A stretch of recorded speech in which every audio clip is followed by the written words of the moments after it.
Okay, let's unpack this. We are diving deep today into a pressure point that affects, well, nearly every high-achieving student, every professional in a demanding field, and honestly, anyone trying to navigate intense demands in their life. Academic burnout. This Mhm. is far more than stress. It feels like a systemic collapse sometimes. It is a critical subject, absolutely. Hmm. And the stack of sources we've looked at, they provide a really necessary intervention, I think. We're drawing on some foundational psychological frameworks, Hmm. models from Maslow and Freudenberger, and blending them with really practical modern guidance, things like the 2021 APA report and various academic well-being frameworks. Right. This lets us move beyond just sort of acknowledging the problem to really understanding its mechanics. Right. Exactly. Our mission today is pretty laser focused. We're tackling what the literature calls problem 10, burnout and academic fatigue. We really want to give you, the listener, the definitive deep dive. We need to define this state precisely, learn how to diagnose it using clear symptoms, and crucially, provide concrete, actionable strategies for building a path towards, well, genuinely sustainable excellence. And we absolutely have to start with that core distinction right away. Yeah. We use the word tired so casually, but burnout, it's not just feeling tired after pulling an all-nighter. Yeah. It's a state of chronic depletion and exhaustion that a weekend sleep in just isn't going to fix. It's what happens when that pressure to excel becomes like structurally embedded. Yeah. It leads to this profound, deeper exhaustion because the psychological and physiological balance has fundamentally shifted into a long-term deficit. And that pressure is just everywhere, isn't it? The scope is genuinely staggering. It shows this isn't just a problem of individual weakness. Not at all. Our sources point straight to that 2021 APA report. It found that a whopping 68% of adolescents reported feeling overwhelmed by academic pressure at least once a week. 68%. That's huge. That scale tells us we're dealing with a systemic health crisis, really hiding beneath this culture of, forced performance. So to really combat this effectively, we need a clear, almost clinical definition. Academic burnout and fatigue, they're described as a state of prolonged mental, emotional, and physical exhaustion. And it results specifically from sustained academic stress and that constant performance pressure. Like a slow leak. Exactly like a slow leak, where resources are just constantly drawn down without being properly replenished. So it's the chronicity, the relentless nature of the stress that tips the scales from something manageable into actual burnout. You mentioned that deeper depletion. When we look at the source material, it details three really critical imbalances. Can we maybe spend a bit of time dissecting those? Why are they so destabilizing? Absolutely. That's key. When burnout really takes hold, it's defined by this chronic imbalance across three main structural areas. The first one, it's the critical imbalance between effort and recovery. Okay. Students pour hours and hours, immense energy into studying, right? Great. But they don't schedule corresponding high-quality rest, real rest. They often substitute true restoration with maybe passive activities like, scrolling through social media, which provides very little cognitive relief, actually. Right, it feels like a break, but it isn't really. Precisely. So this builds up a massive energy debt over time. And the second one, that speaks right to the heart of the high achiever dilemma, doesn't it? The gap between expectation and actual ability. Yes. And this often ties directly into perfectionism. The expectation is frequently like flawlessness or achieving grades far exceeding what's realistically possible given the constraints of time or just cognitive load. Impossible standards. Exactly. When that internal expectation is set at an impossible level, the student is almost guaranteed to feel like they're failing constantly. The effort feels wasted, which just deepens the exhaustion. And the third imbalance, that brings in the institutional perspective, the mismatch between external demand and internal capacity. This one often gets overlooked, I think. It really does. This is where the student faces systems they just can't control. They have a certain amount of physical and mental energy. That's their internal capacity. But the external demands, multiple concurrent high-stakes exams, constant project deadlines, endless co-curricular requirements, they just far outstrip what any human being can sustainably manage.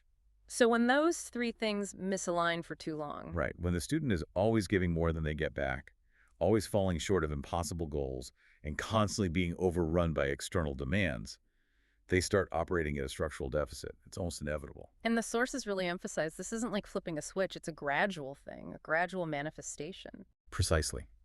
It begins subtly. It might start as just acute stress, which then becomes chronic. Then you start seeing maybe growing irritability, a noticeable drop in concentration, and eventually this profound emotional and intellectual detachment. They disconnect from the very studies they once cared deeply about. And if it's just left? If it's left unaddressed, the consequences can be severe. Yeah. We're talking anxiety disorders, depression, or sometimes even a total and often sudden withdrawal from their academic path altogether. Let's connect this analysis back to the history a bit. The literature points to two really critical theoretical models that ground our understanding. The first one is historical. Herbert Freudenberger's burnout theory from way back in 1974. Yeah, Freudenberger's work was absolutely foundational. He initially saw this phenomenon in really dedicated, high-performing service professionals. People like healthcare workers or volunteers, people who were highly engaged and got immense self-worth from their work. Right. He defined burnout specifically as chronic stress, leading to emotional and physical depletion, particularly in these high-performance settings. And it's crucial to understand why this matters specifically for students, isn't it? Oh, absolutely.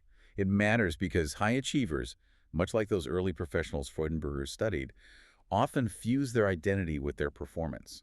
Their sense of self is tied up in it. So when they experience depletion, It doesn't just feel like being tired. It feels like a personal, almost existential failure, a failure of their identity. This makes them uniquely vulnerable to depletion because they find it incredibly hard to admit weakness or take the rest they desperately need without believing they're fundamentally failing as a person. Freudenberger's work really set the stage for understanding the high-stakes emotional context of this whole issue. but the model that gives us probably the most helpful modern diagnostic lens is Maslach's burnout model, developed around 1981. This is the framework that truly helps us understand the process, I think. Yes, Maslach's model is essential for that aha moment Uh-huh. because it dissects burnout into three really distinct dimensions, and all of them are clearly observable in students. The first is emotional exhaustion. This is really the core engine of burnout. It's that feeling of being completely drained, utterly depleted, and just unable to summon the energy needed to cope with demands anymore. It manifests as this profound, bone-deep fatigue. The second dimension is often the most unsettling to witness, I find. Depersonalization. In a student context, how does that cynicism or callousness actually show up? Well, depersonalization is essentially a defensive psychological maneuver. When a student is that emotionally exhausted, they start to detach. It's a way to protect the last little bit of energy they have left. Ah, okay. So it manifests as cynicism, maybe callousness, or just a rigid detachment towards their schoolwork, their peers, even their teachers. For example, they might start dismissing history as just irrelevant busy work, or they might view a peer who's struggling with cold apathy instead of the empathy they might have shown before. So it's like an emotional hardening. Exactly. It's a kind of psychological armor built to push away the overwhelming demands of actually engaging.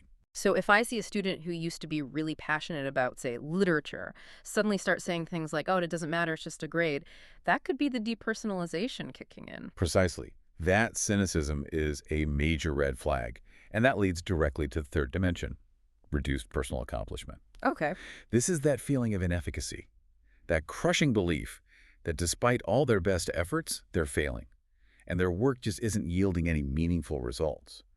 This dimension profoundly lowers their self-worth regarding their academic performance. It confirms their self-doubt and makes the very next task feel utterly impossible. Wow. That whole shift from emotional exhaustion to cynicism and then to that devastating conclusion that their effort is basically useless. That's the trajectory we're trying to interrupt with this deep dive, isn't it? That's exactly it. Okay, here's where it gets really interesting, I think. Understanding the causes requires us to look beyond just the individual student. Our source material makes it crystal clear that academic fatigue results from this convergence of institutional, psychological, and environmental factors. It's a truly multi-layered problem, not just, poor time management. Right. Let's start maybe with the immediate academic environment. The structures that are supposed to support learning, but often, maybe inadvertently, accelerate depletion. Academic and institutional factors. Hashtag, tag, hey, academic and institutional factors. Well, the primary structural culprit here is often the sheer excessive academic load. We're talking about schedules that are just overburdened with too many subjects, the relentless cycle of multiple concurrent assignments, and just continuous assessments, quizzes, midterms, projects, papers that leave minimal, if any, real cognitive recovery time. Yeah, no downtime. None. The student's constantly in a state of reaction, always playing catch-up, never really having the luxury of deep, reflective learning. And the whole pressure cooker environment just makes that worse. The competitive environment itself is a chronic stress driver. It really goes beyond simple competition, though. We're talking about the pervasive chronic stress driven by constant comparison with peers. And not just in grades, but in college acceptance rates. Who's got the most extracurriculars? Perceived status. Keeping up with the Joneses, student edition? Pretty much. Eh. Everyone's looking over their shoulder, just fearful of lagging behind some hyper-idealized standard.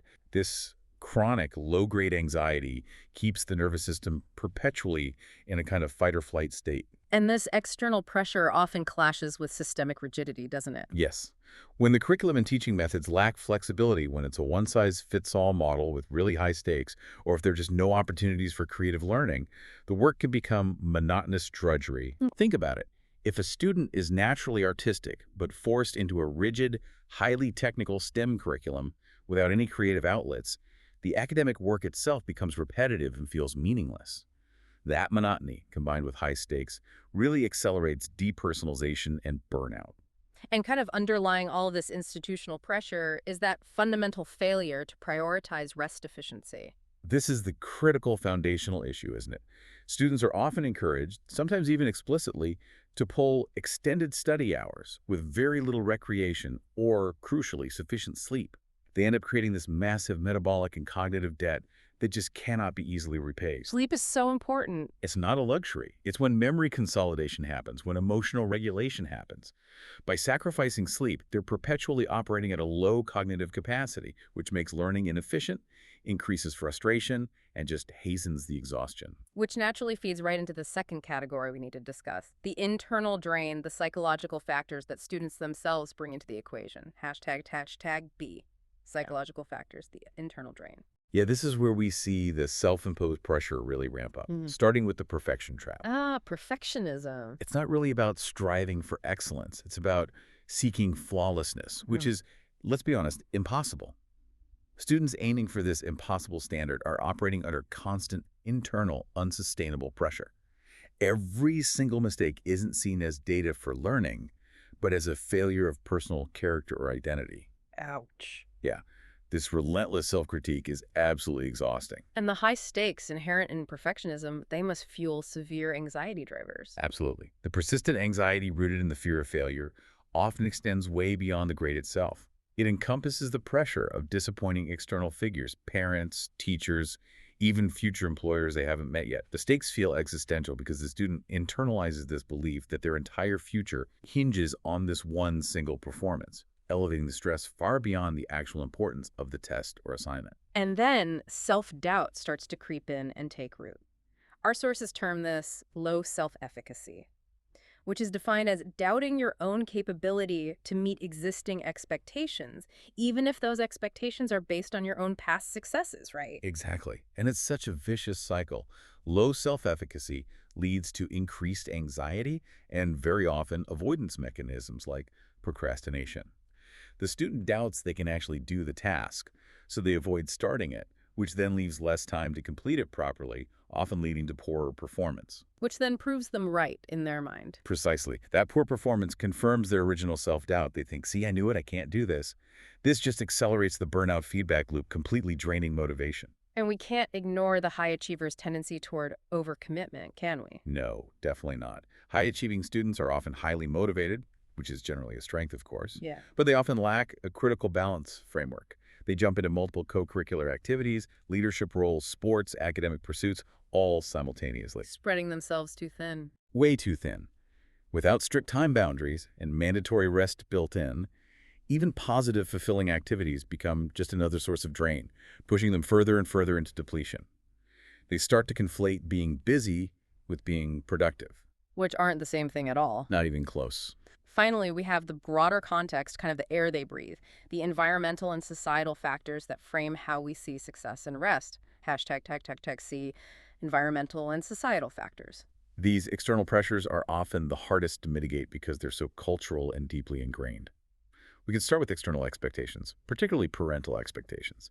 These frequently overemphasize grades and competitive standing rather than focusing on, say, holistic well-being, or the actual joy of the learning process itself. Yeah, when a student perceives that their parents' love or acceptance is tied directly to getting an A, they internalize that their intrinsic effort or their happiness just doesn't matter as much as the outcome. Correct.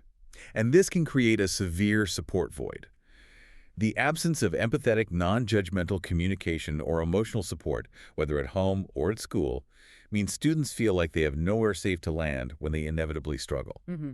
If their environment views exhaustion as some kind of necessary badge of honor on the path to success, they'll hide their distress.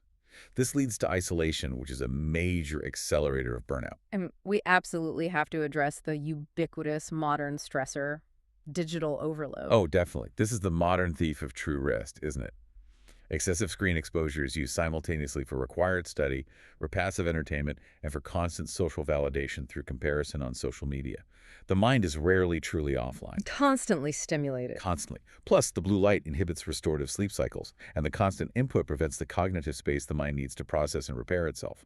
The brain just never gets a real break from the demands of the digital world, inhibiting true cognitive rest and repair. And maybe the biggest cultural factor looming over all of this is the glorification trap, that societal phenomenon that actually glorifies overachievement and exhaustion, setting absolutely unrealistic standards of success. This is such a devastating cultural message. It basically communicates that if you're not exhausted, if you don't feel overwhelmed, well, you're simply not trying hard enough. Right, like it's a moral failing to rest. Exactly. This cultural pressure forces students to mask their struggles, internalize the demand for perpetual productivity, and ignore their body's own signals for rest. It turns self-care into something perceived as weakness, rather than a necessary component of sustainable high performance. Okay, understanding the causes is absolutely essential, but identifying the symptoms early, that's critical before burnout progresses to really severe consequences. For you, the learner, these indicators can serve as a kind of clear diagnostic checklist across three main domains. Let's start with what the body is telling us. The physical signs. Hashtag tag tag one. Physical signs. Well, the most obvious one is usually constant tiredness or low energy. And this isn't the kind of fatigue that, resolves with a good night's sleep. It feels perpetual, bone deep. Right. Beyond that baseline fatigue, you need to look for somatic manifestation signs that signal chronic stress, where the body is physically responding to the mental strain. Okay, so specifically, we should look for things like frequent headaches and noticeable muscle tension. Yes, chronic stress causes muscle rigidity. So if a student frequently complains of tension, maybe in the neck and shoulders or persistent tension headaches, that's the body basically screaming distress signals. Furthermore, you really have to pay close attention to the autonomic functions, like disturbed sleep patterns. How does that show up? Well, it could mean struggling to fall asleep, maybe waking frequently throughout the night, or even waking up still feeling completely exhausted, like you haven't slept at all. The quality of sleep is severely compromised. And finally, noticeable changes in appetite.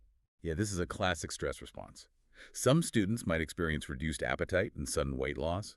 Others experience stress-induced overeating, often turning to comfort foods. These physical symptoms, they're not just minor nuisances, they are the body's alarm system, really, indicating that the internal regulatory mechanisms are starting to break down. Okay, moving beyond the body then to the affective domain, the emotional signs. This is where we start to see the inner struggle kind of spilling out. Hashtag tag tag two, emotional signs. The first observable indicator here is often a significant shift in affect, maybe heightened irritability, frequent mood swings, or perhaps unexplained sadness that seems really disproportionate to whatever the situation is. They might seem constantly on edge, reacting really strongly to even small setbacks. And as we discussed earlier with Maslach's model, a truly heartbreaking sign of advanced burnout is the loss of connection. This is that loss of enthusiasm for studies that were previously passionate subjects, Yep. or even a total disengagement from previously enjoyed hobbies and extracurriculars. It's like the spark is just extinguished. They just stopped doing things they loved. Exactly. They stop reading for pleasure or stop going to band practice or quit the team. When a student stops caring about the things they used to love, it's a profound indicator of deep emotional depletion. And that can lead to the deepest emotional sign. That feeling of despair, feeling truly helpless detached, or even cynical about schoolwork itself. Yes, that feeling of helplessness really confirms that reduced personal accomplishment dimension we talked about. They might express feelings of dread just before facing their studies, or actively express really cynical sentiments about the value of education itself. They stop seeing potential solutions, only insurmountable obstacles. Finally, let's look at how this manifests in performance and daily function. The cognitive and behavioral signs. ###3. Cognitive and behavioral signs. This category includes those more measurable performance indicators. The student might experience an inability to concentrate or retain information. They might describe reading the same page over and over without any comprehension. Their working memory capacity is diminished because the brain is just too busy managing chronic stress hormones. And this leads to what we identified earlier as that paradoxical effort, right? Yes, the academic decline, despite the student's sustained effort, they're putting in the long hours. The physical time is definitely logged, but the cognitive output is incredibly low. So the results worsen, which only deepens their sense of failure and reinforces that initial low self-efficacy. They're working harder, but they're working much less effectively because of the cognitive debt they're carrying. And finally, the defense mechanisms kick in those withdrawal symptoms. This includes increased absenteeism, either physically skipping class or just mentally checking out during lessons. Alongside that, you often see chronic procrastination. And procrastination here isn't laziness. It's a psychological defense mechanism against the overwhelming pressure of potential failure. If you don't start, you can't fail. Exactly. And crucially, you might see a noticeable withdrawal from peers and class participation. They start isolating themselves from both social and academic engagement. They pull back. So now we really have to ask that fundamental "so what" question. Why must we intervene? Why is this so important? Well, the price of exhaustion is incredibly high. It impacts both immediate performance and critically long-term psychological health. Okay, but let me push back slightly here. Many intense, high-achieving systems, whether in schools or workplaces, kind of operate under the assumption that intense pressure is necessary, right? To build resilience and drive high achievement. If we pull back that pressure, aren't we risking lower achievement overall? What do the sources say about this apparent trade-off? That is such a critical question, and the sources are really clear on this. Yeah. There's a massive distinction between eustress, which is challenging stress that actually promotes growth, and chronic distress, which is burnout. Burnout doesn't create resilience. It creates brittleness. Okay. The sources consistently show that chronic exhaustion drives a really vicious feedback loop, starting with the immediate effect, academic decline. The very thing they were striving so hard for, those high grades, becomes unattainable because they're operating with a cognitively compromised brain. They're simply unable to focus, memorize, or perform coherently under pressure anymore. And the condition inevitably progresses beyond just the academic sphere, doesn't it? Health deterioration is a severe risk. Oh, absolutely. Emotional exhaustion isn't just confined to feelings. It systematically starts to break down the body. It can evolve into diagnosable clinical conditions like major depression or generalized anxiety disorders. Physically, the manifestations are serious. Chronic sleep deprivation compromises the immune system, leading to more frequent illnesses. We also see an increase in psychosomatic ailments where psychological stress literally turns into physical pain, like chronic digestive issues or unexplained body aches, things that require medical attention that often just targets the symptoms, not the root cause. And the existential strain is often the most tragic long-term effect, isn't it? That loss of motivation. It really is. This is the point where the student just stops caring entirely. They begin to question the whole purpose of learning, or they disengage completely, asking themselves, why am I putting myself through all this pain? Especially when the only perceived result is exhaustion and failure. This is often the point of no return, where a student might withdraw entirely from their chosen path because the meaning of the struggle has just evaporated for them. And this internal strain inevitably spills outward, causing social fallout. Definitely. That frustration, irritability, and cynicism make it incredibly difficult to maintain healthy relationships. So we see increased interpersonal strain. This can result in conflicts with peers, strained relationships with parents, who often misunderstand the exhaustion and might see it as laziness, and friction with teachers.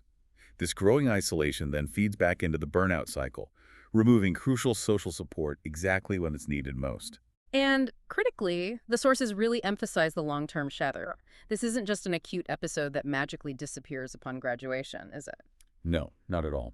Sustained, intense burnout experiences during adolescence, which is such a critical period for emotional and cognitive development, can absolutely carry forward. They can set up chronic stress responses, leading to poor coping mechanisms later in life, a lifetime of potentially heightened anxiety, and an expectation of perpetual overwhelm that follows them into later college experiences or their career stages. We are potentially talking about preparing them for a lifetime of coping challenges unless we intervene effectively now. Okay, this moves us into the most crucial part of our deep dive, I think. Moving from awareness to detailed, evidence-based action. The literature, including things like the CBSE Adolescent Wellbeing Framework from 2023, seems unambiguous. Mental health education and stress management aren't secondary concerns. They are integral to academic success. Therefore, the solutions have to be comprehensive, right? Involving the student, the institution, and the home environment. Absolutely. We need interventions at every single level to provide a full, robust support framework. #A, student-centered interventions, self-management. Okay, starting with the individual. Students really need to redefine rest, don't they? They need to prioritize structured recovery. What does that actually look like practically? Well, it means making rest non-negotiable and deliberate, rather than just hoping there's some time left over at the end of the day. They have to consciously schedule deliberate breaks for hobbies, for exercise, for active relaxation. And crucially, we need to contrast passive recovery, like mindlessly consuming media, with active recovery, things like physical exercise, creative outlets, genuine social interaction. Active recovery sounds much better. It's far more effective at reducing cognitive load and lowering those stress hormones.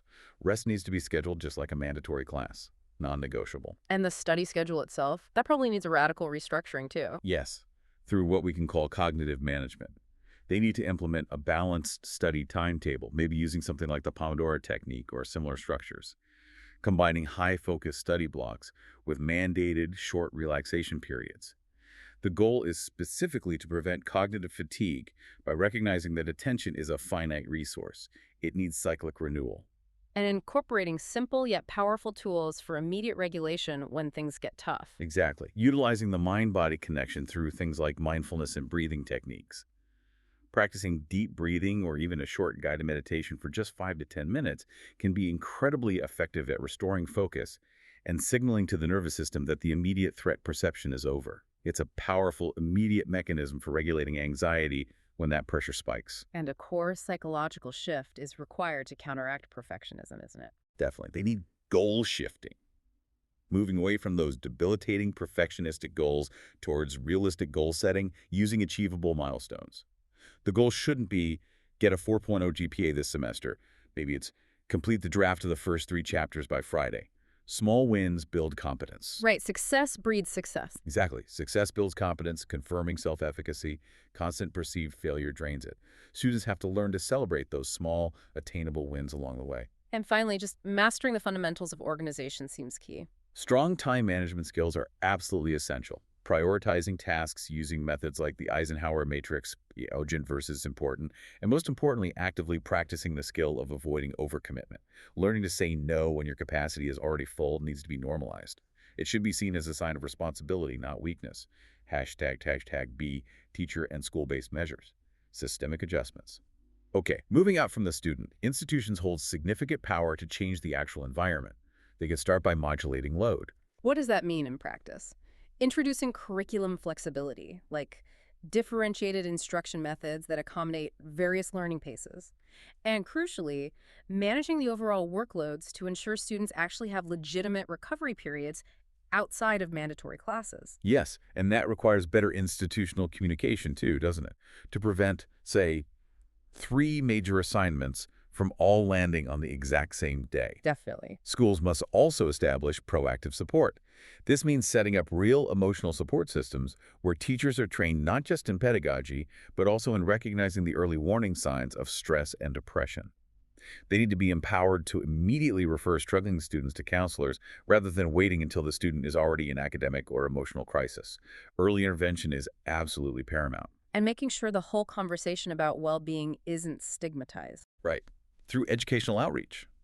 Conducting regular awareness sessions for all students on practical life skills, things like stress management, sleep hygiene, developing healthy coping mechanisms. By offering this education universally, it normalizes the discussion and frame self-care as an essential life competence, not something niche. And maybe challenging that competitive culture directly. Yes, by shifting the focus, using positive reinforcement to encourage learning for growth and mastery, rather than purely focusing on marks and competitive ranking all the time. Success should also be celebrated in terms of effort, improvement, and genuine intellectual curiosity. This ties directly into reducing competition, I suppose. It does. Institutions should actively promote peer collaboration and cooperative learning models. When students work together towards a shared goal, it inherently lessens that individual stress associated with performance anxiety. Plus, it fosters a sense of collective belonging, which acts as a powerful buffer against that feeling of depersonalization. Hashtag parental and home interventions. Environmental nurturing. Okay, and parents. They play probably the biggest, most crucial role in framing the immediate home environment. They really need to start with balanced expectations. Absolutely. This means consciously reframing success, focusing on the student's effort, their consistency, their ethical behavior, rather than demanding perfection or focusing solely on the final grade all the time. The narrative at home needs to shift from "what mark did you get" to something more like "did you feel challenged today and did you learn something interesting?" And fostering an environment of real psychological safety is key. Yes, they need to be building trust through open communication, creating a safe, non-judgmental space where their child feels they can discuss emotions and challenges without fearing immediate criticism or that automatic, often anxiety-ridden parental problem-solving mode kicking in. Sometimes just listening and validating the struggle is far more important than trying to fix it instantly. They also need to actively be reinforcing the value of rest, don't they? hmm Parents must encourage rest and actively reinforce the essential idea that rest actually enhances productivity.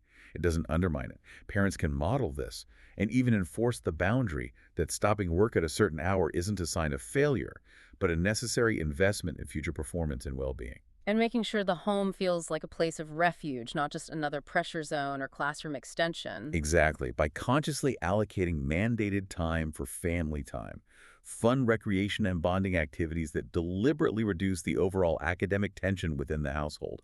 Dinner table conversations shouldn't always revolve around homework or upcoming tests. And perhaps the most powerful tool of all is parental behavior itself. Without a doubt. Parents should aim to model emotional stability and demonstrate calmness under pressure themselves. If a parent panics over every small setback their child faces, the student internalizes that this is the expected, normal adult response to stress. Modeling healthy coping strategies, setting boundaries in their own lives, and managing their own stress implicitly teaches the student sustainable strategies far better than any lecture could. Okay, we've got the theoretical grounding, we've got the systemic strategies. Now, what does the source material provide for practical day-to-day implementation? So what does this all mean? Boots on the ground, how do we start implementing these strategies immediately? Well, our sources provide a really superb student growth toolkit. It's focused squarely on practical application and monitoring, which helps move that vague feeling of being overwhelmed into something more concrete, like actionable data points you can work with.